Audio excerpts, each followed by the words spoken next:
नमस्कार दोस्तों, आइए सुनते हैं गुनाहों का देवता का भाग 5। महज कविता का असर? यीशु ने पूछा।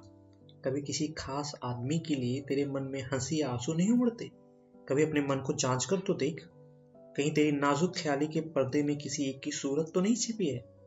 नहीं यीशु बानो, नहीं। इसमें मन को जांचने की क्या बात है? ऐसी बात होती और मन किसी के लिए झुकता तो क्या खुद मुझे नहीं मालूम होता? सुधा बोली। लेकिन तुम ऐसा क्यों सोचती हो? बात यह है सुदेई, यीशु ने सुधा को अपनी गोद में खींचते हुए कहा, देखो, तुम मुझसे इल्म में ऊंची हो, तुमने अंग्रेजी शायरी छान डाली है, लेकिन जिंदगी से जितना मुझे साबिका पड़ चुका है अभी तुम्हें नहीं पड़ा। अक्सर कब, कहाँ और कैसे मन अपने को हार बैठता है या खुद हमें नहीं पता लगता। मालूम तब होता है जब जिसके कदम पर हमने सिर रखा है वह झटके से अपने कदम घसीट ले।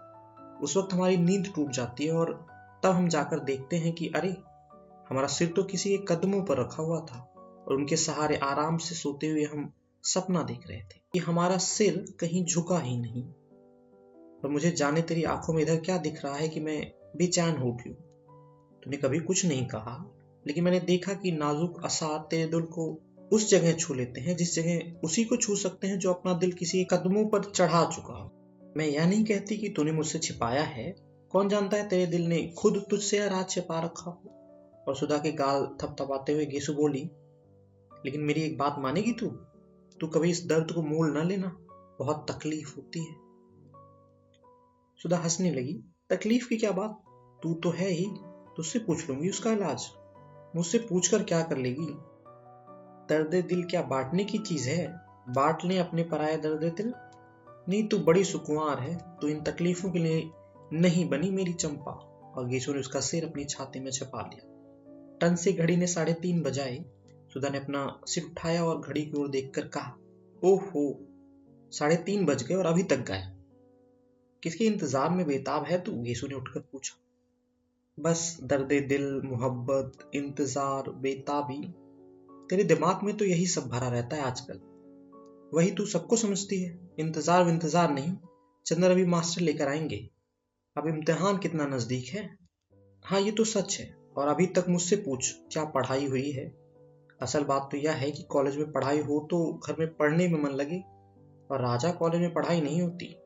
इससे अच्छा सीधी यूनिवर्सिटी में बीए करते तो अच्छा था। मेरी तो अम्मी ने कहा कि वहां लड़के पढ़ते हैं, वहां नहीं भेजूंगी। लेकिन तू क्यों नहीं गई सुधा? मुझे भी चंदर ने मना कर दिया था, सुधा बोली। सहसा गेशु ने एक क्षण को सुधा की ओर देखा और कहा, सुधी, तुझसे एक बात पूछूं? हाँ। अच्छा, जाने दे, पूछो ना। नहीं, पूछना क्या, खुद जाहिर है। क्या? कुछ नहीं, पूछो ना। अच्छा, फिर कभी पूछ लेंगे, अब देर हो रही है। आधा घंटा हो गया, कोचवान बाहर खड़ा है। सुधा घीसू को पहुंचाने बाहर तक आई। कभी हसरत को लेकर आओ, सुधा बोली। अब पहले तुम आओ, घीसू ने चलते चलते कहा।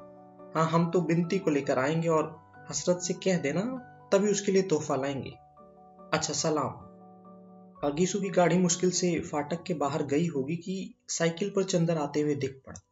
सुधा ने बहुत गौर से देखा कि उसके साथ कौन है, मगर वह अकेला था। सुधा सच में झल्ला गई। आखिर लापरवाही की हद होती है। चंदर को दुनिया भर के काम याद रहते हैं, एक सुधा से जाने क्या खार खाए बैठा है कि सुधा का काम कभी नहीं करेगा।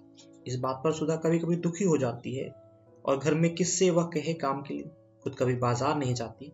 नतीजा यह होता है कि वह छोटी सी छोटी चीज के लिए मोहताज होकर बैठ जाती है और काम नौकरों से करवा भी ले, पर अब मास्टर तो नौकर से नहीं ढूंढवाया जा सकता। ऊन तो नौकर नहीं पसंद कर सकता, किताबें तो नौकर नहीं ला सकता। और चंदर का यह हाल है। इसी बात पर कभी कभी उसे रुलाई आ जाती है। चंदर ने आकर बरामदे में साइकिल रखी और सुधा का चेहरा देखते ही वह समझ गया। काहे मुंह बना रखा है? 5 बजे मास्टर साहब आएंगे तुम्हारे। अभी उन्हीं के यहाँ से आ रहे हैं। विसरिया को जानती हो? वही आएंगे। और उसके बाद चंदर सीधा स्टडी रूम में पहुंच गया। वहां जाकर देखा तो आराम कुर्सी पर बैठे ही बैठे डॉक्टर शुक्ला सो रहे हैं। अतः उसने अपना चार्ट और पेन उठाया और ड्राइंग रूम में आकर चुपचाप काम करने लगा। बड़ा गंभीर था वह। जब इंक घोलने के लिए उसने सुधा से पानी नहीं मांगा और खुद गिलास लाकर आंगन में पानी लेने लगा, तब सुधा समझ गई कि आज दिमाग कुछ बिगड़ा है। वह एकदम तड़प उठी। क्या करे वह? वैसे चाहे वह चंद्र से कितना ही ढीठ क्यों ना हो, पर चंद्र गुस्सा रहता था तब सुधा की रूह कांप उठती थी। उसकी हिम्मत नहीं पड़ती थी कि वह कुछ भी कहे। इतनी परेशान हो उठती थी कि बस। कई बार वह किसी न किसी बहाने से ड्राइंग रूम में आई, कभी गुलदस्ते बदलने, कभी मेजपोश बदलने, कभी अलमारी में कुछ रखने, कभी अलमारी में से कुछ निकालने। लेकिन चंद्र अपने चार्ट में निगाह गड़ाए रहा। उसने सुधा की ओर देखा तक नहीं। सुधा की आंख में आंसू छलक आए और वह चुपचाप अपने कमरे में चली गई और लेट गई। थोड़ी देर वह पड़ी रही। पता नहीं क्यों वह फूट फूट कर रो पड़ी। खूब रोई और फिर मुंह धोकर आकर पढ़ने की कोशिश करने लगी। पर जब हर अक्षर में उसे चंद्र का उदास चेहरा नजर आने लगा तो उसने किताब बंद करके रख दी और ड्राइंग रूम में गई। चंद्र ने चार्ट बनाना भी बंद कर दिया था और कुर्सी पर सिर टेके छत की ओर देखता हुआ जाने क्या सोच रहा। वह जाकर सामने बैठ गई तो चंद्र ने चौंक कर सिर उठाया और फिर चार्ट को सामने खिसका लिया। सुधा ने बड़ी हिम्मत करके कहा, चंद्र। क्या? बड़े भर्राए गले से चंद्र बोला। इधर देखो, सुधा ने बहुत दुलार से कहा। क्या है? चंद्र ने उधर देखते हुए कहा। अरे सुधा, तुम रो क्यों रही हो? हमारी बात पर नाराज हो गए तुम। हम क्या करें, हमारा स्वभाव ही ऐसा हो गया। पता नहीं क्यों तुम पर इतना गुस्सा आ जाता है। सुधा के गाल पर दो बड़े बड़े मोती ढलक आए। अरे पगली, मालूम होता है तुम्हारा तो दिमाग बहुत जल्दी खराब हो जाएगा। हमने तुमसे कुछ कहा है? कह लेते तो हमें संतोष हो जाता। हमने कभी कहा तुमसे कि तुम कहा मत करो, गुस्सा मत हुआ करो, मगर तुम तो गुस्सा मन ही मन में छिपाने लगते हो। इसी पर हमें रुलाई आ जाती है। नहीं सुधी, तुम्हारी बात नहीं थी और हम गुस्सा भी नहीं थे। पता नहीं क्यों मन बड़ा भारी सा है। क्या बात है? अगर बता सको तो बताओ, वरना हम कौन हैं तुमसे पूछने वाले। सुधा ने बड़े करोड़ स्वर में कहा। लो, तुम्हारा दिमाग खराब हुआ? हमने कभी तुमसे कोई बात छिपाई? जाओ, अच्छी लड़की की तरह मुंह धोकर आओ। सुधा उठी और मुंह धोकर आकर बैठ गई। अब बताओ, क्या बात थी? कोई एक बात हो तो बताएं। पता नहीं, तुम्हारे घर से गए तो एक न एक ऐसी बात होती गई कि मन बड़ा उदास हो गया। आखिर फिर भी कोई बात तो हुई ही होगी। बात यह हुई कि तुम्हारे यहाँ से मैं घर गया खाना खाने। वहां देखा चाचा जी आए हुए हैं। उनके साथ एक कोई साहब और हैं। खैर, बड़ी खुशी हुई। खाना वाना खाकर जब बैठे तब मालूम हुआ कि चाचा जी मेरा ब्याह तय करने के लिए आए हैं और साथ वाले साहब मेरे होने वाले ससुर हैं। जब मैंने इनकार कर दिया तो बहुत बिगड़ कर चले गए और बोले, हम आज से तुम्हारे लिए मर गए और तुम हमारे लिए मर गए। तुम्हारी माता जी कहाँ हैं? प्रतापगढ़ में। लेकिन वो तो सौतेली हैं और वो तो चाहती ही नहीं कि मैं घर लौटूं। लेकिन चाचा जी जरूर आज तक मुझसे कुछ मोहब्बत करते थे। आज वह भी नाराज होकर चले गए। सुधा कुछ देर तक सोचती रही, फिर बोली, तो चंद्र, तुम शादी कर क्यों नहीं लेती? नहीं सुधा, शादी नहीं करनी है मुझे। मैंने देखा है कि जिसकी भी शादी हुई कोई भी सुखी नहीं हुआ। सभी का भविष्य बिगड़ गया। और क्यों एक तवालत पाली जाए, जाने कैसी लड़की हो क्या हो। तो उसमें क्या, पापा से कहो उस लड़की को जाकर देख लें। हम भी पापा के साथ चले जाएंगे। अच्छी हो तो कर लो ना चंद्र, फिर यहीं रहना, हमें अकेला भी नहीं लगेगा। क्यों? नहीं जी, तुम तो समझती नहीं हो। जिंदगी निभानी है, कोई गाय भैंस खरीदना है। चंद्र ने हंसकर कहा। आदमी एक दूसरे को समझे, बूझे, प्यार करे, तब ब्याह के भी कोई माने हैं। तो उसी से कर लो जिससे प्यार करते हो। चंदन ने कुछ जवाब नहीं दिया। बोलो, चुप क्यों हो गए? अच्छा, तुमने किसी को प्यार किया चंदर? क्यों, बताओ ना। शायद नहीं। बिल्कुल ठीक, हम भी यही सोच रहे थे अभी। सुधा बोली। क्यों, ये क्यों सोच रही थी? इसलिए कि तुमने किया होता तो तुम हमसे थोड़ी ही छिपाते, हमें जरूर बताते। और नहीं बताया तो हम समझ गए कि अभी तुमने किसी से प्यार नहीं किया। लेकिन तुमने यह पूछा क्यों सुधा? यह बात तुम्हारे मन में उठी कैसे? कुछ नहीं, अभी गेसु आई थी, वह बोली, सुधा तुमने किसी से कभी प्यार किया है? असल में वह अख्तर को प्यार करती है, उससे उसका विवाह होने वाला है। हाँ, तो उसने पूछा कि तूने किसी से प्यार किया है? हमने कहा नहीं। बोली, तू अपने से छिपाती है। तो हम मन ही मन में सोचते रहे कि तुम आओगे तो तुमसे पूछेंगे कि हमने कभी प्यार तो नहीं किया है, क्योंकि तुम ही एक हो जिसे हमारा मन कभी कोई बात नहीं छिपाता। अगर कोई बात छिपाई भी होती हमने तो तुम्हें जरूर बता देती। फिर हमने सोचा शायद कभी हमने प्यार किया हो और तुम्हें बताया हो, फिर हम भूल गए हो। अब उसी दिन देखो, हम पापा की दवाई का नाम भूल गए और तुम्हें याद आ। शायद हम भूल गए हों, और तुम्हें मालूम है, कभी हमने प्यार तो नहीं किया ना? नहीं, हमें तो कभी नहीं बताया, चंदर बोला। तब तो हमने प्यार व्यार नहीं किया, घीसू यूं ही गप उड़ा रही थी। सुधा ने संतोष की सांस लेकर कहा, लेकिन बस चाचा जी के नाराज होने पर तुम इतने दुखी हो गए हो जाने दो नाराज, पापा तो हैं अभी। क्या पापा मोहब्बत नहीं करते तुमसे? सो क्यों नहीं करते, तुमसे ज्यादा मुझसे करते हैं, लेकिन उनकी बात से मन तो भारी हो ही गया। उसके बाद गए बिसैया के यहाँ। बिसैया ने कुछ बड़ी अच्छी कविताएं सुनाई और भी मन भारी हो गया। चंद्र ने कहा, लो तब तो चंद्र तुम प्यार करते होगे जरूर से। सुधा ने हाथ पटक कर कहा, क्यों? गीसू कह रही थी कि शायरी पर जो उदास हो जाता है वह जरूर मोहब्बत करता है। सुधा ने कहा, अरे यार पोर्टिको में कौन है? चंद्र ने देखा, लो बिसरिया आ गया। चंद्र उसे बुलाने उठा तो सुधा ने कहा, अभी बाहर बैठलाना उन्हें, मैं तब तक कमरा ठीक कर। बिसरिया को बाहर बिठाकर चंद्र भीतर आया अपना चार्ट वगैरह समेटने के लिए। तो सुधा ने कहा, सुनो। चंद्र रुक गया। सुधा ने पास आकर कहा, तो अब तो उदास नहीं हो तुम? नहीं चाहते मत करो शादी, इसमें उदास क्या होना, और कविता बविता पर मुंह बनाकर बैठे तो अच्छी बात नहीं होगी। अच्छा, चंदन ने कहा, अच्छा नहीं, बताओ, तुम्हें मेरी कसम है, उदास मत हुआ करो, फिर हमसे कोई काम नहीं होता। अच्छा उदास नहीं होंगे पगली, चंदन ने हल्की सी चपट मारकर कहा, और बस उसके मुंह से एक ठंडी सांस निकली। उसने चार्ट उठाकर स्टडी रूम में रखा। देखा डॉक्टर साहब अभी भी सो ही रहे हैं। सुधा कमरा ठीक कर रही थी, वह आकर बिसरिया के पास बैठ गया। थोड़ी देर में कमरा ठीक करके सुधा आकर कमरे के दरवाजे पर खड़ी हो गई। चंदन ने पूछा, क्यों, सब ठीक है? उसने सिर हिला दिया, कुछ बोली नहीं। यही है आपकी शिष्या सुश्री सुधा शुक्ला, इस साल बीए फाइनल का इम्तिहान देंगी। बिसरिया ने बिना आंखें उठाए ही हाथ जोड़ लिए। सुधा ने हाथ जोड़े, फिर बहुत सकुचा सी गई। चंदर उठा और बिसरिया को लाकर उसने अंदर बिठा दिया। बिसरिया के सामने सुधा और उसके बगल में चंदर। चुप, सभी चुप। अंत में चंदर बोला, लो तुम्हारे मास्टर साहब आ गए, अब बताओ ना तुम्हें क्या क्या पढ़ना है। सुधा चुप।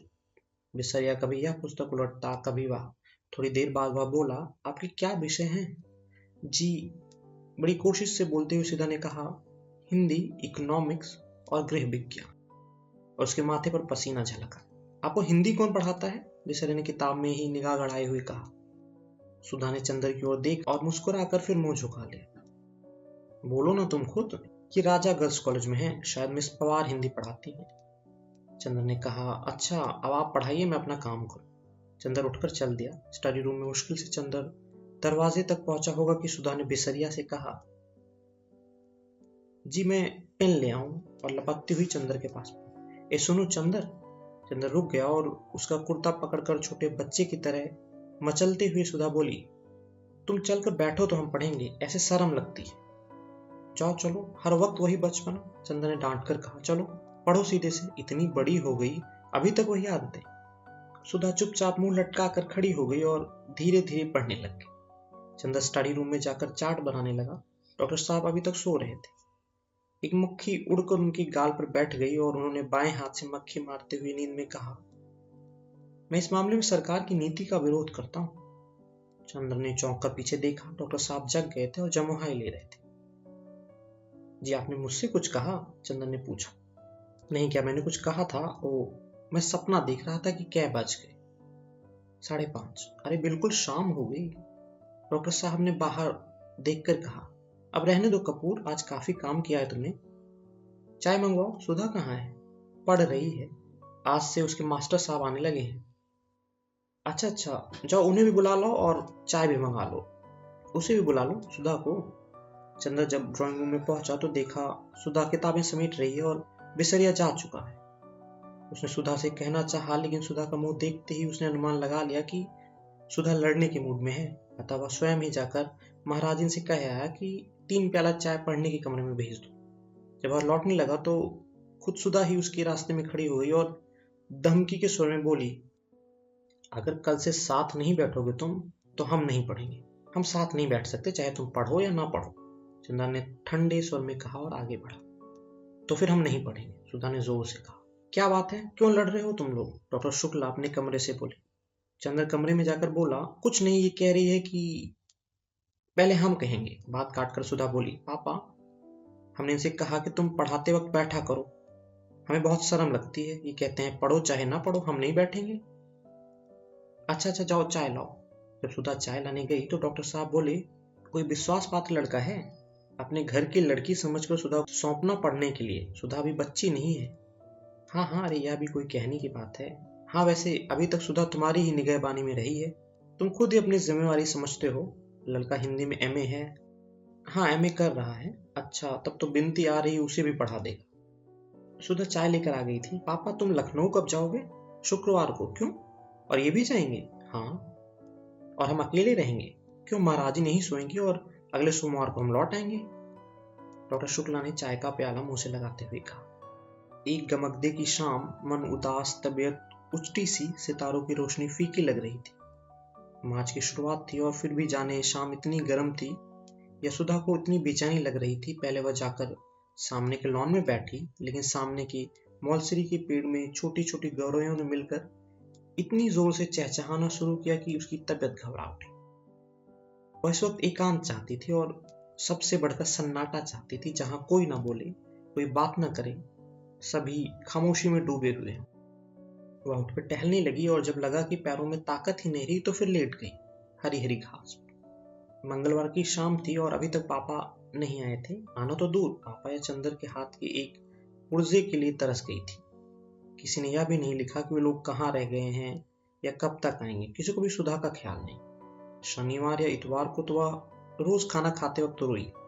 चाय पीना तो उसने उसी दिन से छोड़ दिया था और सोमवार को सुबह पापा नहीं आए तो वह इतना फूट फूट कर रोई कि महाराजिन को सिंकती हुई रोटी छोड़कर चूल्हे की आंच निकालकर सुधा को समझाने आना पड़ा।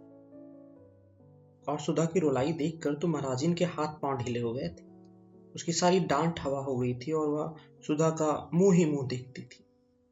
कल से कॉलेज भी नहीं गई थी और दोनों दिन इंतजार करती रही कि कहीं दोपहर को पापा ना आ जाएं। यीशु से भी 2 दिन से मुलाकात नहीं हुई थी, लेकिन मंगलवार को दोपहर तक जब कोई खबर ना आई तो उसकी घबराहट बेकाबू हो गई।